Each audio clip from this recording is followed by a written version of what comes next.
बिस्मिल्लाहिर्रहमानिर्रहीम। दरूद मोहम्मद व आले मोहम्मद की ज़ात पे अल्लाहुम्मा सल्लि अला मोहम्मद व आले मोहम्मद वाजिल फ़रज व आले मोहम्मद। नाज़रीन गिरामी, शोहदाए करबला का बदला इस दुनिया में जिस शख्स ने लिया, उस शख्स का नाम मुख्तार बिन अबू उबैदा सकफ़ी है।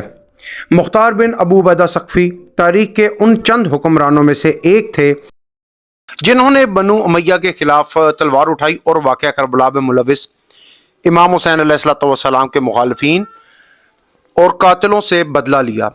नाजरीन, मुख्तार यकम हिजरी को ताइफ में पैदा हुए और परवरिश मदीना में पाई। आपका नाम मुख्तार और कुनियत अबू इसहाक थी। आपका ताल्लुक बनु हवाज़न के कबीला सकीफ़ से था, इसीलिए आपको मुख्तार सकफ़ी भी कहा जाता है।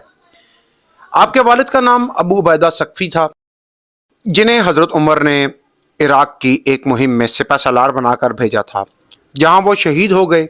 मुख्तार के बचपन में एक बार हज़रत अली अलैहिस्सलाम ने आपको खेलते हुए देखा तो शफ़क़त से हाथ फेरा और ज़रकरताना कहकर फरमाया कि ये मेरे बेटे हुसैन के कातलों से इंतकाम लेगा। नाज़रीन, मुख्तार के हवाले से मौरखीन के दरमियान इंतहाई इख्तलाफ पाया जाता है, क्योंकि हस्ब आदत बनु उमैया ने मुख्तार के बारे में भी मन घड़त रिवायात मशहूर कर रखी थी, जैसा कि उन्होंने मुख्तलिफ असहाब नबी और औलाद नबी अलैहिस्सलाम के बारे में रिवायात मशहूर कर रखी थी। और दूसरा, मुस्लिम दुनिया के बीच में ये एक असूल रहा है कि जब भी किसी हाकिम पे ज़वाल आता और उसके बाद कोई नया हाकिम आता तो वो अपने से पीछे वाले हाकिम को इस्लाम से खारिज ज़ाहिर करता था, क्योंकि अवाम पर हुकूमत करने के लिए मज़हब में अच्छा हथियार कोई नहीं मिलता था। मुख्तार की शख्सियत को मुतनाज़ा बनाने वाले कामों में सबसे बड़ा काम ये था कि उसने 66 हिजरी में शोहदाए करबला का बदला लिया, जो उसने बनु उमैया और मुख्तलिफ अरब कबाइल के उन तमाम लोगों को चुन चुन कर मार कर लिया जिन्होंने इमाम हुसैन अलैहिस्सलाम और उनके साथियों को बड़ी बेरहमी से कत्ल कर डाला था। इस वीडियो में हम इस हवाले से बात करते हैं। इमाम हुसैन अलैहिस्सलाम के कातिल शिमर इब्न जुल्जशुन को जब अब्दुर्रहमान ने ख़त्म किया, उसका सर काट कर मुख्तार सकफ़ी के पास रवाना किया। शिमर के कटे हुए सर को देखकर मुख्तार ने सजदा शुक्र अदा किया और हुक्म दिया कि इस नापाक सर को मस्जिद के सामने लटका दिया जाए, ताकि देखने वालों के लिए मूजिब इबरत हो।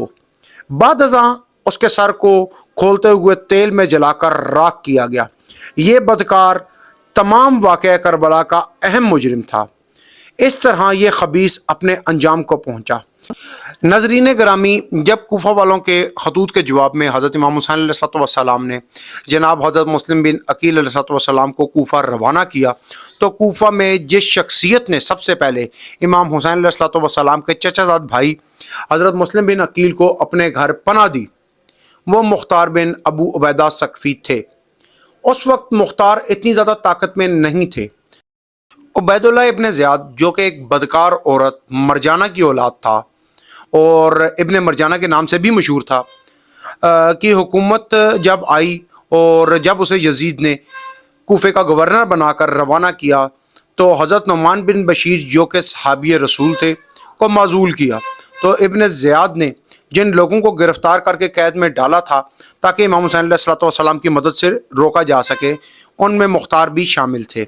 इसलिए मुख्तार सकफ़ी वाक़या करबला में शामिल ना हो सके। इसके बाद मुख्तार ने दुश्मनाने हुसैन अलैहिस्सलाम और वाक़या करबला के मुजरिमों को सज़ा देने की बात सोची और कुछ लोगों को अपना हम ख्याल बनाकर हज़रत मोहम्मद हनफिया का एक ख़त दिखाया कि उन्होंने मुख्तार को ये काम सौंपा है। इस हवाले से भी मौरखीन के दरमियान इख्तलाफ पाया जाता है। कुछ मौरखीन कहते हैं कि मुख्तार सकफ़ी को मोहम्मद हनफिया ने ख़त नहीं लिखा था। अलबत्ता इस हवाले से तमाम मौरखीन का इत्तफ़ाक़ है कि मोहम्मद हनफिया ने फरमाया कि मैंने ये तहरीर नहीं लिखी। अलबत्ता अगर कातलाने हुसैन अलैहिस्सलाम का बदला ले ले तो ये दुरुस्त अमल है और मैं इसको दुरुस्त समझता हूँ। नाज़रीन गिरामी, जिन अफराद ने इमाम हुसैन अलैहिस्सलाम को कत्ल करने के बाद आपकी लाश को घोड़ों की टापों के नीचे रौंदा था, उन ज़ालिमों को ज़मीन पर लिटाकर लोहे की मेखों के ज़रिए ज़मीन में औंधा ठोंक दिया गया और उनके जिस्मों को भी घोड़ों की टापों के नीचे रौंदा गया, जिससे ان ظالموں کے جسم ریزہ ریزہ ہو گئے اور وہ اپنے دردناک انجام کو پہنچے۔ ناظرین گرامی، حرملہ بن عقیل ایک ماہر تیر انداز تھا جس نے امام حسین علیہ الصلوۃ والسلام پر اس وقت تیر برسایا جب امام علیہ الصلوۃ والسلام نے اپنے ہاتھوں میں اپنے چھوٹے بیٹے جناب علی اصغر علیہ السلام کو اٹھایا ہوا تھا۔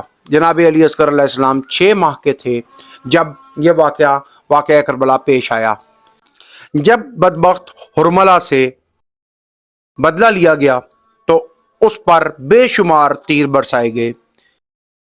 اسی طرح بجدل بن سلیم نے امام علیہ الصلوۃ والسلام کے ہاتھوں میں سے انگوٹھی نکالی تھی۔ انگوٹھی نکل نہیں رہی تھی تو اس بدبخت نے آپ کی انگلی کاٹ ڈالی تاکہ انگوٹھی نکال سکے۔ مختار نے جب برزن بن سلیم کو گرفتار کیا تو مختار نے برزن کے تمام انگلیاں کٹوا ڈالی تھیں، پھر اس بدبخت کے پاؤں کو بھی کٹوا دیا۔ اس طرح برزن کے جسم کا سارا خون بہہ گیا اور وہ ملعون ہلاک ہو گیا۔ مالک بن حشم ظالم نے امام علیہ الصلوۃ والسلام کو لوٹا تھا اور دردناک انجام کو پہنچا۔ ابن مالک ہجلی نے آپ علیہ الصلوۃ والسلام کے اموال کو لوٹا تھا۔ اس کی گردن زیاد بن مالک نے ہجوم کے سامنے ایک ہی وار سے اڑا دی۔ شمر آپ کی سواری کا اونٹ پکڑ کر کوفہ لایا تھا اور پھر اس کو ذبح کر کے اس کا گوشت گھر گھر بطور شکرانہ تقسیم کروایا تھا۔ جو لوگ یہ جانتے تھے کہ یہ اونٹ امام علیہ الصلوۃ والسلام کا ہے، انہوں نے اس اونٹ کا گوشت کھایا۔ ان تمام کو بھی مختار نے ہلاک کروایا۔ ابن زیاد عرف ابن مرجانہ کو ابراہیم بن مالک اشتر نے ہلاک کیا۔ ابن مرجانہ کا سر کاٹ کر مختار کو بھجوایا گیا اور اس کے جسم آگ میں جھونک دیا گیا۔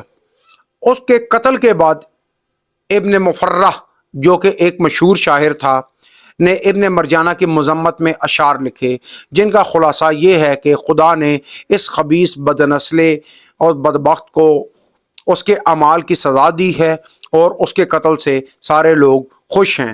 ظالموں کو سزا اسی طرح ہوا کرتی ہے۔ کہا جاتا ہے کہ عبید اللہ ابن زیاد ملعون کے جسم میں کیڑے پڑ گئے تھے اور اس پر گرم پانی ڈالتے تھے تو اس کو مزید تکلیف ہوا کرتی تھی۔